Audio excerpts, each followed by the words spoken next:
Cześć panowie, witam serdecznie po krótkiej świątecznej serwie. Proszę państwa, my ostatnio rozstaliśmy się z znaczącym pytaniem, zagwozdką odnośnie przyszłych losów naszej Rzeczpospolitej. Po chwalebnym, nieoczekiwanym zwycięstwie pod Zbarażem, które zakończyło serię porażek i zdrad, pojawiła się propozycja ugody z kozakami. I jak to klasycznie przystało w naszej Rzeczpospolitej, aby poszanować prawa i obyczaje, zanim podjęliśmy tą kluczową i pilną decyzję, to trzeba było pozwolić sejmiki ziemskie. Szlachta musiała podebatować, oczywiście w komentarzach, za co pięknie dziękuję za aktywność. Potem jeszcze wpadły święta wielkanocne, to trzeba było sałatki jarzynowej pojeść. No i tak nam się troszeczkę przeciągnęło z regularnością odcinków, a co ważniejsze z rozwiązaniem palącej kwestii na naszych kresach Rzeczpospolitej.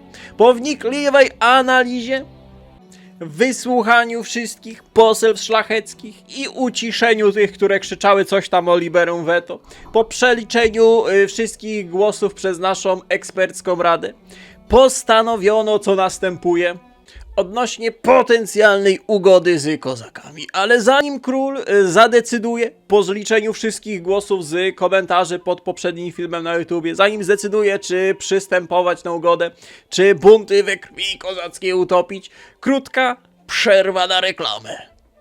Króciutka reklama, bo nasz miłościwie panujący król musi uciułać szekle na odbudowę Rzeczpospolitej. A dzisiejszą współpracę mamy z polską marką sprzętu gamingowego dla prawdziwych polskich graczy. Marka Fury, polecam bardzo serdecznie. Skorzystamy z linku pod naszym streamem na Twitchu, ale wy będziecie mieli w przypiętej wiadomości i w opisie pod tym filmem nasz link do sprzętu od Fury. Wchodzimy sobie. I jak ktoś jest zainteresowany porządnym sprzętem od polskiej marki, to polecam bardzo serdecznie. Sam od praktycznie miesiąca korzystam z ich myszki i powiem wam, że klepanie kozaka po kesku polską myszką to od razu plus 10 do statystyk szarży husarii. Tak, wiem o czym mówię. To zwycięstwo pod Zbarażem z poprzedniego odcinka to nie był przypadek. To było wyklikane właśnie na tej myszce. Także polecam bardzo serdecznie. Poprzeglądać sobie sprzęt. Jak widzicie, sprzęt jest rewelacyjny. Naprawdę dobrze mi się z niego korzysta. A cena robi wrażenie, także polecam. Ale co więcej, bo to jeszcze nie wszystko. Zającowi udało się wytargować z marką Fury. Sprzęcior będzie rozdawany, rozumiesz, myszków co tyle, co husarii, rozumiesz, pod Zbarażem. To wszystko będzie do rozdania dla widzów na streamach, na Twitchach, na Discordach. Polecam być na bieżąco, będziemy losować. Rozumiesz, myszków tyle, że tu się nie mieści. Podkładki na myszkę wziupa, jak kopia, dłuższe od kopii husarskiej, rozumiesz? A ktoś nie chce czekać na giveawaye i chce sobie samemu wybrać kolor myszki, czy na kablu, czy luźne, to polecam powchodzić po linkacze, poprzeglądać fajne oferty specjalnie dla nas na ten czas. Proszę państwa, wracamy na odcinek. A jak ktoś wygra wszystkie myszki, to będzie mógł zrobić bunkier dla zająca z kartoników po myszkach. Proszę państwa, czy będzie ugoda? No oczywiście, że nie będzie ugody. No myślicie, że po co my się tu zebraliśmy? Żeby z kozakami współpracować? Odrzucenie. No, lepsza rzecz umierać przyjdzie, aniżeli by pogaństwo i hultaństwo miało nam panować. Wojna totalna, bratyki. Wojna totalna. Spoilerując, powiem wam, że obie opcje są przygotowane. I akceptacja i ugoda z nimi jest przygotowana plus minus i wojna totalna. Ale my wybieramy wojnę. My wybieramy wojnę. Seria nie będzie przymulać, a powiem wam, że jak sobie troszeczkę zespoilerowałem, to im dalej w fabułkę Rzeczpospolitej, połowy XVII wieku, tym ciekawiej i tym więcej upadków. Także nic, tylko siedzieć i klikać. Proszę państwa, odrzucamy.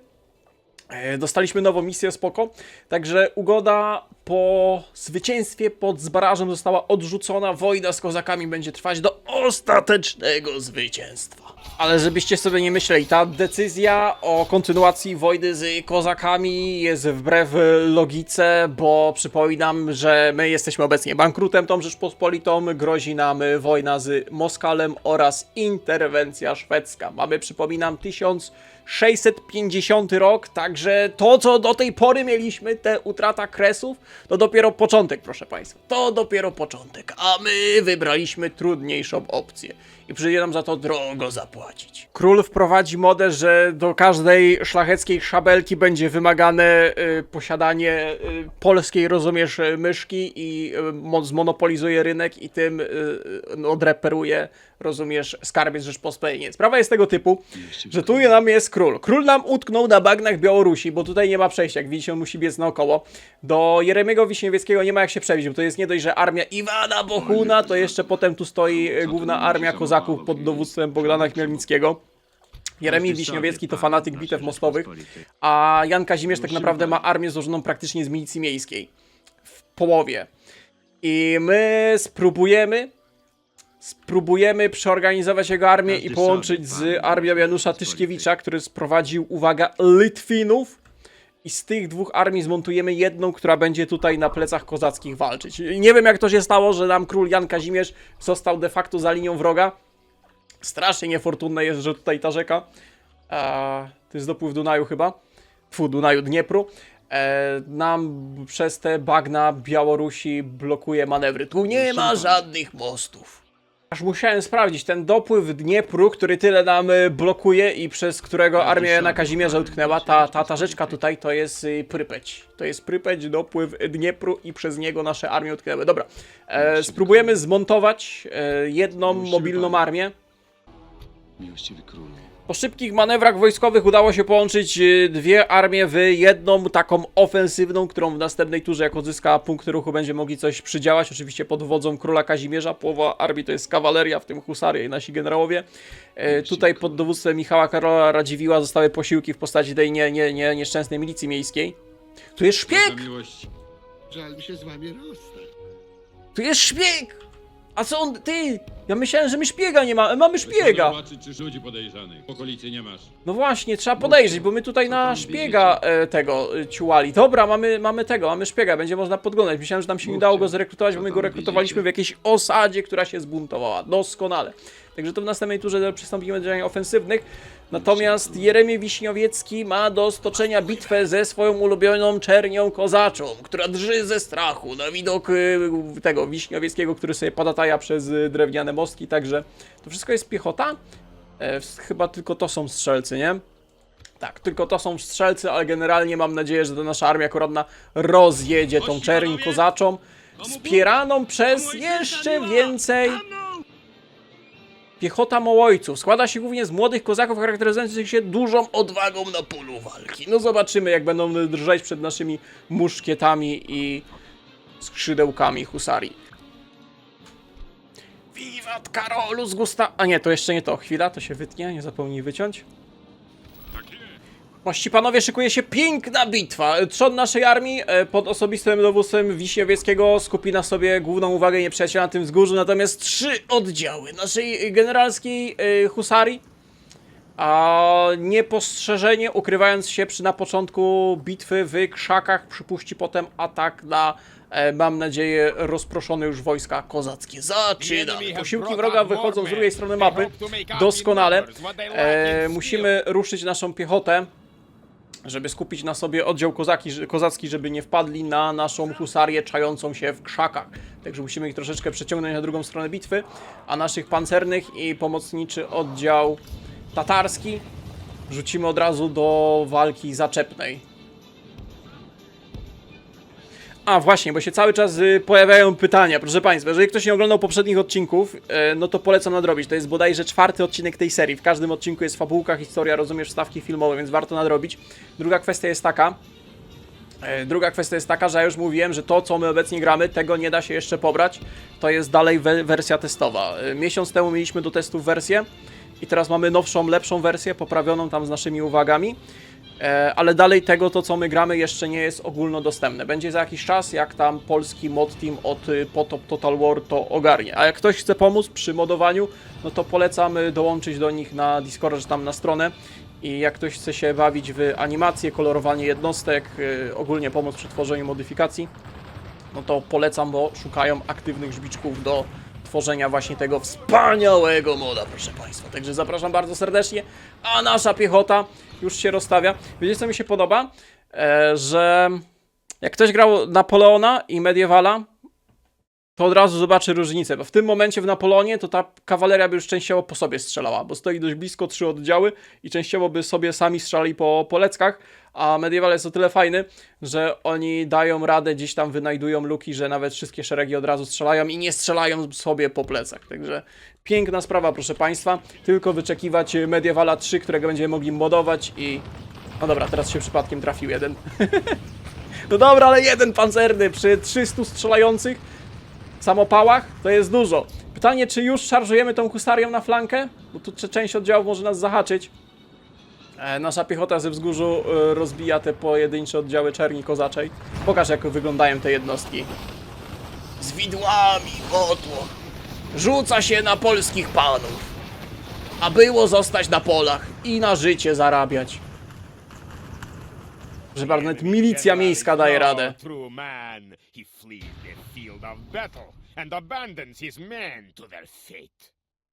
Najlepiej byłoby puścić szarżę, jak te wszystkie oddziały będą w zasięgu strzelców. Oho, czekaj, minęli husarię i nie spostrzegli tych, rozumiesz, skrzydełków husarskich wystających z nad krzaków jagódek. Rozumiesz, oni nie zobaczyli, że te jagodowe krzaki mają skrzydła. Dobra, czy oni są w zasięgu? Mały zasięg jest tych muszkietów, ale powiedzmy... Panowie, do szarży! Jednego daj tu, drugi wjeżdżaj głębiej, ty wjeżdżaj głębiej. Oho, chyba spostrzegli, bo się zatrzymali. Doskonale. Tak, żeby jeszcze... No, to powinniśmy rozjechać ich husarią. Tak, żeby jeszcze nie dobiegli naszych strzelców. A żeby ich od razu rozjechać, jeszcze Wiśniowiecki może szarżować. Dobra, pierwszy oddział. Pięknie fruwająca kozaczyzna. Doskonale, o to chodziło. Kolejne oddziały husarii. Złamaliście ich? To jedźcie od razu dalej, bo ci podbiegają do naszych strzelców. A, to jest jeden oddział strzelców. Złapcie go. Złapcie go, bo ostrzeliwują. Doskonale. Dawaj Wiśniewieckiego, bo do naszych dojechali. Doskonale, o to chodziło. I tutaj z dwóch stron szarża, muszkiety. Hurra, Polacy! Zemsta. Zemsta. Droga na Kijów niedługo stanie otworem. Like the coward. Mighty lord above, we have captured the enemy's general. That will teach Ale tam sieką tymi szabelkami. Dobra, bo tutaj nam husaria trochę ugrzezła z nimi. Złamaliście ich, złamaliście doskonale.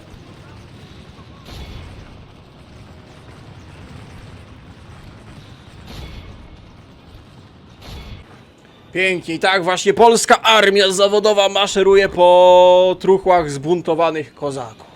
Tylko podstępem i naszą polską gnuśnością i nieuwagą wykorzystali moment i pozdobywali te kresy. Ale to jest piękna armia koronna. Jan Kazimierz ma armię litewską, a nasza armia koronna sobie poradzi i bunty we krwi utopi. Pięknie. Rozstawiamy się, przygotowujemy się do odparcia tych posiłków, które nadchodzą spóźnione z miasta. Jak dobrze pójdzie, to Jeremi Wiśniowiecki jeszcze odbije miasto, które tu się obok znajduje. Ale czuć tą różnicę. Czuć tą różnicę w husarii raz w statystykach, a dwa, że faktycznie te nawet takie wydłużone kopie fajniej to wygląda i dodaje epickości na polu bitwy. W poprzedniej wersji faktycznie mieli krótsze te kopie, a teraz robią wrażenie i te szarże jeszcze majestatyczniej wyglądają. Także chłopaki tam w mod teamie dobrą robotę robią, żebyśmy mogli sobie rubasznie klikać i granice Rzeczpospolitej nienaruszone trzymać. Zobaczymy, czy będziemy tak śmieszkować, jak przyjdzie nam bić się ze Szwedami w potopie. Czy też tak będziemy rozstawiać piechotę liniową. Już to widzę, o rany. Dobra, nasi strzelcy odpowiedzieli ogniem, a właściwie zaczęli strzelać do nieprzyjaciół. Puszczaj szarże husarii. Troszeczkę nasza piechota, ich szeregi będzie przeszkadzać, ale myślę, że to szarża ładnie pójdzie. Pancernymi możecie na flankę uderzyć. Piękne te salwy łamiące nieprzyjaciół. Hurra, husaria, uderzać Polacy! No, przez to, że musieli się przez naszych przebijać, ale wystarczył sam impet szarży wspierany przez ostrzał z naszych tych samopałów i muszkietów. I wroga czerń kozacza, to są ci ta piechota mołojowców, połowa piechota mołojowców idzie w rozsypkę.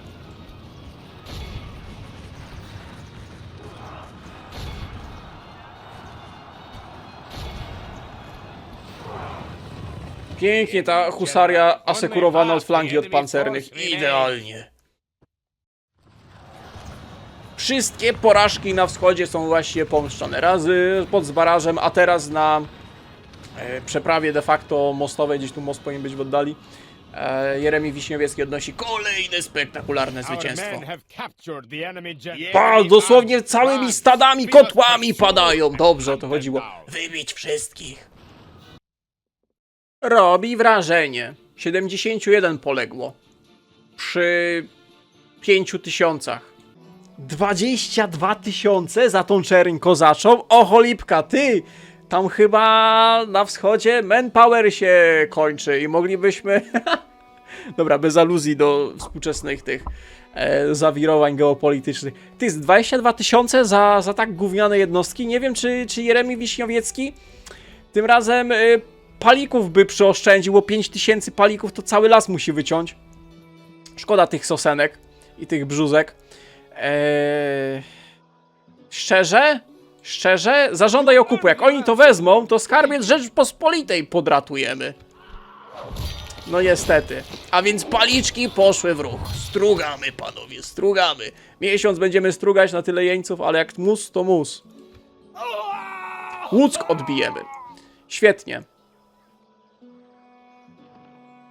A odbijając Łuck, de facto bronimy Zamościa i Lwowa. Na wojnach. Giermek niosący tarczę. Jeremi Wiśniowiecki.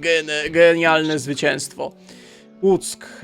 Miasto, populacja 10 000, w większości nasi. No ale się zbuntowali, drzwi kozakom otworzyli. No to... No właśnie, do stołpu zdepcze nieprzyjaciel. No Jeremi Wiśniowiecki się nie będzie patyczkował. Doktryna pana Ragorna. O, pierwsze odzyskane miasto z rąk kozackich. Opór jest daremny. Ale oczywiście niskie podatki. Porządek publiczny 345%. Bum! Można? Można. Miasto się pali, biją się. Ty, komenda głosowa na tego, w sensie komenda głosowa. No wiecie, na miasto, które ma rebelię. Co ty gadasz? Miasto się pali, biją się.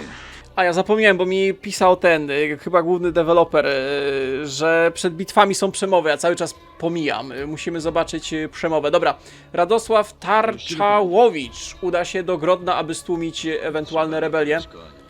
Zrobimy jeszcze jedną rzecz, bo na razie ze Szwedami mamy dobre relacje.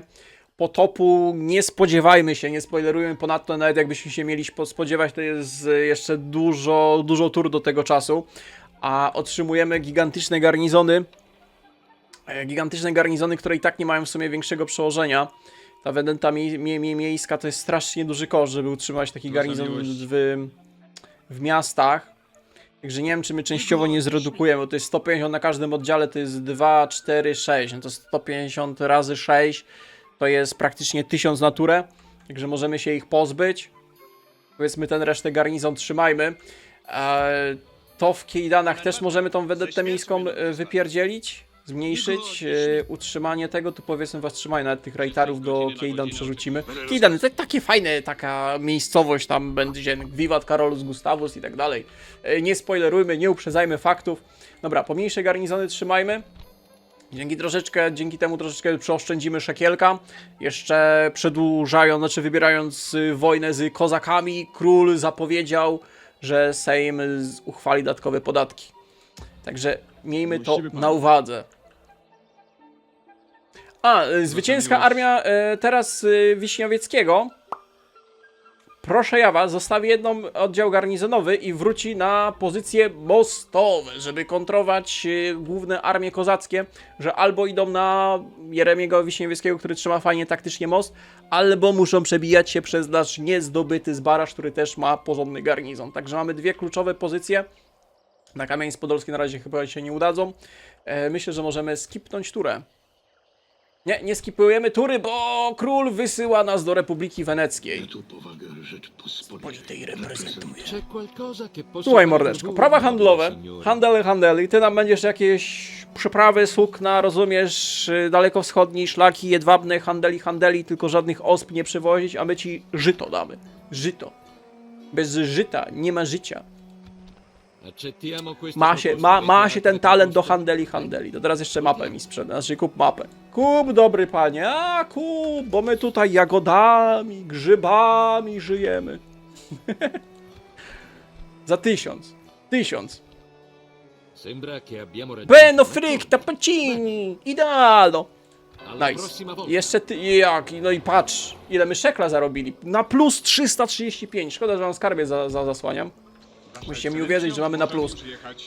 Dobra, szukaj, co my tutaj mamy? Toskania. Dobra, będziemy szukać handlu i możliwości z księstwami, państewkami, republikami włoskimi. Jego wysokość poseł!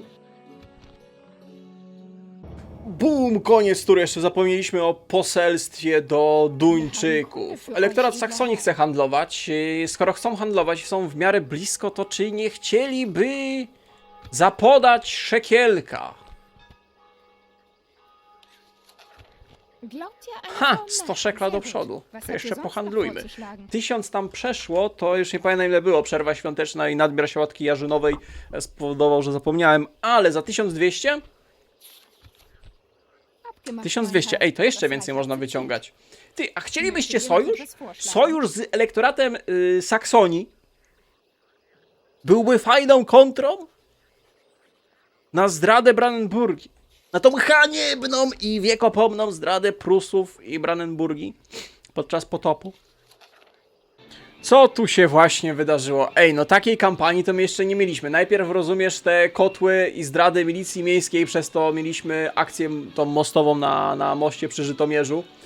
Teraz, proszę ja was, znowu mamy akcję mostową i to będzie tego typu, że my musimy prawdopodobnie będziemy się na szybko przeprawiać na drugą stronę, bo na plecach mamy armię samego Iwana Bohuna. Jak się przeprawimy... Chociaż czekaj, czy my chcemy się przeprawiać mając husarię, czy my chcemy pozostać na tej stronie? U nas mniejsza armia zaatakowała z strony naprzeciwko, natomiast na naszych plecach, po naszej stronie, pojawi się duża armia kozacka. Ale my ich chyba tak, my ich będziemy chcieli przepuścić przez most i szarża husarii. Piękna bitwa mostowa. Musimy szybko puścić husarię. Widzę, że część naszej husarii jest pobijana. Tutaj widzę, że jest tylko 25 husarzy, bo tu z tego wzgórza duża armia Iwana Bohuna się na nas rzuci, także szybko będziemy przebijać się. Myślę, że Wiśniowiecki może poprowadzić tą szarżę naszą kawalerią. Będziemy przebijać się na drugą stronę. O, to i tak blisko są! Myśmy dopiero ich wypatrzyli, jak z tego wzgórza zbiegli. To jest dużo wściekłych kozaków, w sensie moglibyśmy się tu z nimi bić, ale wykorzystajmy tą przeprawę mostową i tutaj jak będą się przeprawiać, rozumiesz, kumulować bez szyków, bez formacji, uderzymy na nich naszymi kopiami husarskimi, tylko musimy się przeprawić. Czy nie ma tu paliczków jakichś zakopanych, jakichś dołów wilczych, szańców, innych pierdół? Nie ma, tu mamy jakąś lekką jazdę kozacką, także nasza husaria będzie torować drogę na drugą stronę i wszyscy muszą jak najszybciej przeprawić się na drugą stronę rzeki. Hop, hop, hop, hop, hop, hop, hop! Naprzód Polacy, uderzać husaria. Pancerni husaria z przodu, z tyłu strzelcy, na tyłach straż miejska, nasi włócznicy. No to będzie ciężka sprawa. Weź to od razu szarżuj, ty spróbuj się od razu dalej przebijać, bo to musimy się przebić jak najszybciej.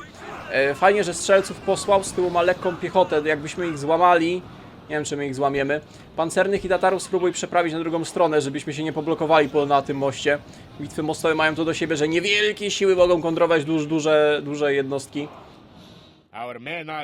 No właśnie, on jeszcze kawalerią uderzy, żeby tam żaden generał nie padł, który w pierwszej szarży poleciał. Do przodu, przeprawiać się przez te mosty, bo tam już główne siły kozackie się zbliżają. Dobra, pierwsze oddziały padły. Spróbujcie pchać tą husarią do przodu. Pchajcie husarią. Mości, panowie, nie do chorągwi, tylko do szturmu. Dobra, bo już piechota biegnie. Dwa oddziały piechoty wroga uciekły. Kawaleria jeszcze chyba, to jest lekka kawaleria? Co to w ogóle jest? Jazda Semienów. Lekka jazda, dobra, to powinno ulec naszej husarii. Dobra, i wrogi generał Polek, proszę bardzo. Tego chciał. Pięknie. Wszyscy rozbici? Dobra, oni już walczą do końca. Rozstawiaj naszych strzelców.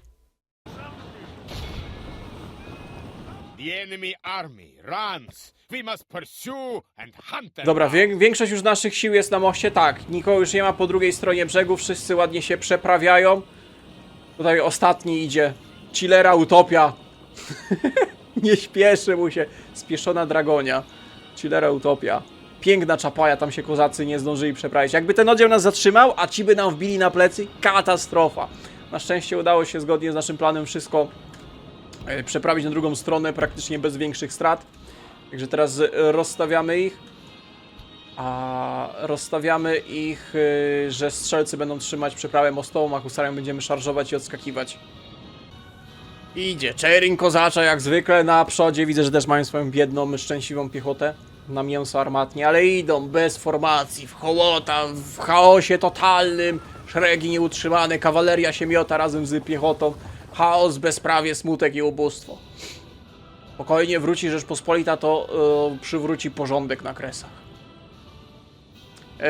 Podstawiliśmy 3 oddziały strzelców.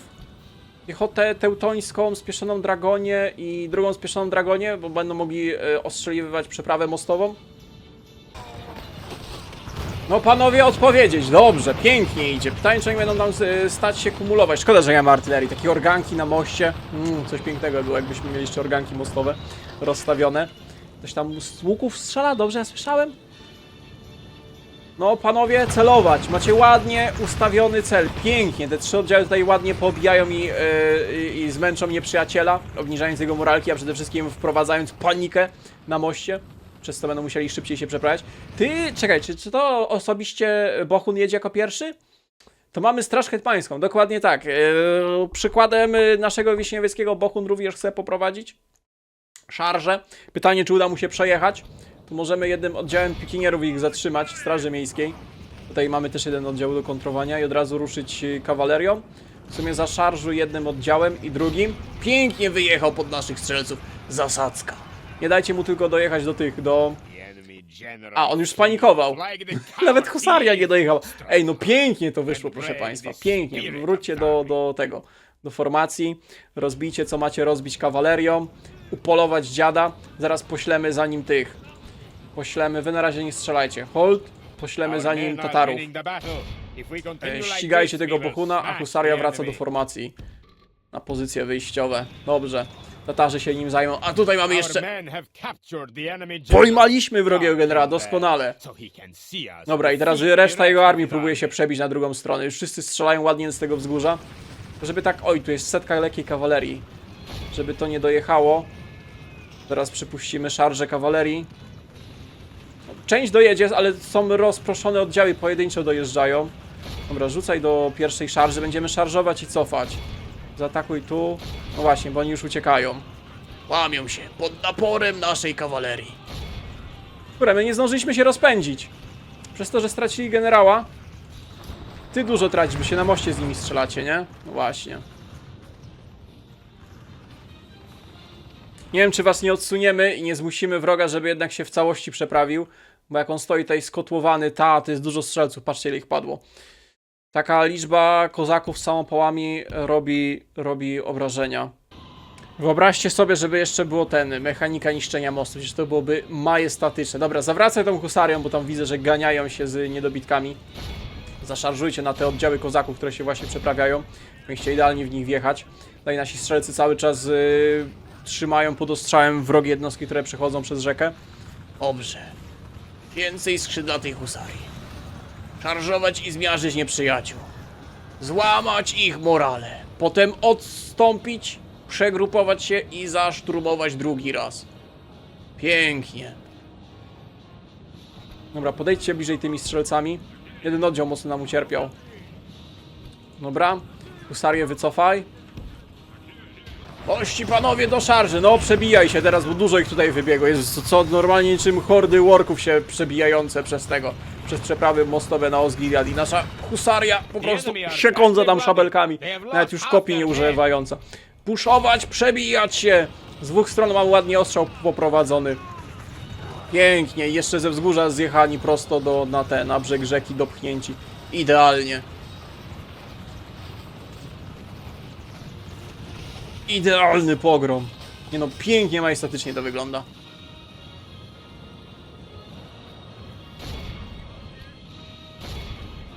Większość wrogich sił rozbite. Ja widzę, że kilku nie przekroczyło rzeki i póki co to uratowało im życie, bo tak to polegli jak reszta.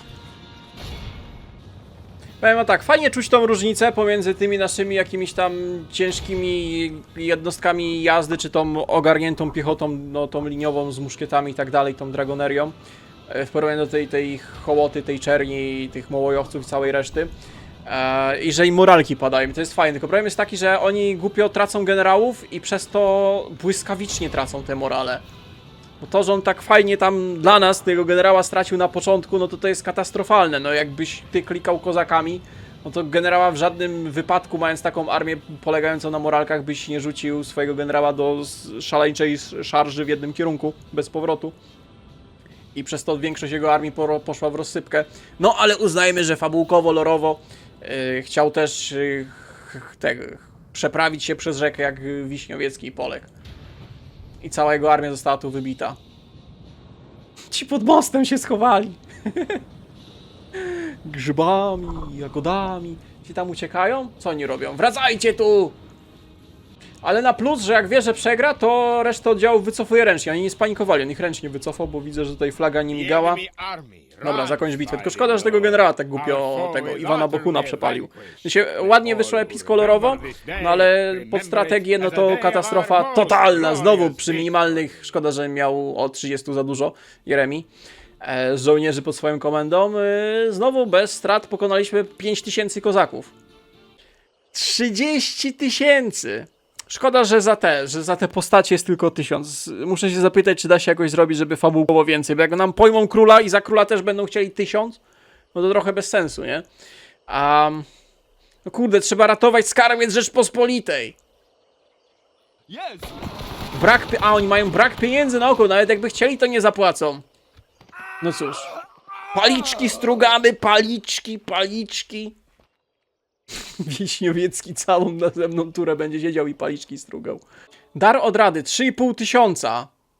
Ej, ale mamy skarbiec na plus, te podatki musiały zadziałać. To dar od Rady to jest mechanicznie od Mediewala, w sensie tam czasami dostajesz od tego. Będzie o nas głośno na Ukrainie. Sejm zgodził się na kontynuowanie wojny i uchwalił nadzwyczajne podatki na ten cel. 12 000 skarbców, proszę Państwa, pierwszy raz, odkąd zaczęliśmy nasze przygody Rzeczpospolitą na Potop Total War, nasza Rzeczpospolita wyszła na plus finansowo. Nice. Zamieszki w Grodnie, już tam pędzi, kto pędzi? Radosław Tarczałowicz, żeby uspokoić mieszkańców. Raport z końca do minus 16 000, ale mamy 12k. Pytanie, czy te podatki były jednorazowe, czy... Czemu mamy Tatarów pod Warszawą? Królewicz Karol Ferdynand, dziedzic frakcji. Dyplomatyczne wieści. Księstwo Sabaudi Piedmontu walczy z Genuą, Rozejm, Bawarii i Brandenburgii.